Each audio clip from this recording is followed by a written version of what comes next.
शर्म, बेहया, जरा सी लड़कियां नहीं संभाली जाती तुमसे। एक अपने आशिक के साथ भाग गई, दूसरी भी निकल गई तो अब तेरी आंखें खुलेंगी। टांगे तोड़ दूंगा उसकी अगर किसी बहाने से घर से बाहर निकली तो।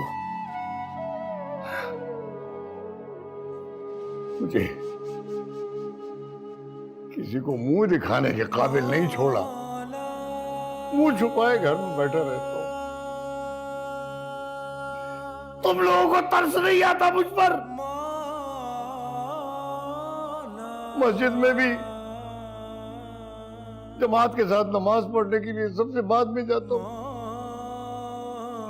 ताकि जैसे ही जमात खत्म हो मैं मुंह छुपा के बाहर निकल जाऊं मस्जिद से। भला ये कोई जिंदगी है? इन बच्चियों की वजह से ये हालत हो गई है। न दीन के है न दुनिया के, लानत है ऐसी जिंदगी पर।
इतने ड्रामे और धोखेबाजी के बाद हाथ आया तो क्या?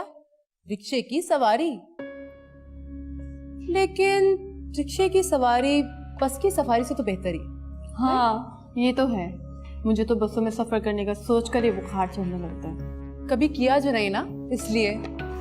मैं तो रिक्शे में कभी बैठी भी नहीं। कितना मजा आता होगा ना। तुम्हारा दिमाग खराब है? इतना खतरनाक राइड होती है रिक्शे की। वैसे लोग तो अपनी औकात ही भूल जाते हैं। अबाया भी उतर जाता है, रिक्शे में सफर शुरू हो जाता है, और तो और बाहर से खाने का चस्का भी लग जाता है। पता नहीं लोग दूसरों को धोखा देके क्यों सब कुछ हासिल करना चाहते हैं। बस बहन क्या बताऊं, मिलता फिर भी कुछ नहीं है, ना इज्जत ना मोहब्बत। मुझे तो ये समझ नहीं आता कि लड़कियां इतनी गिर क्यों जाती।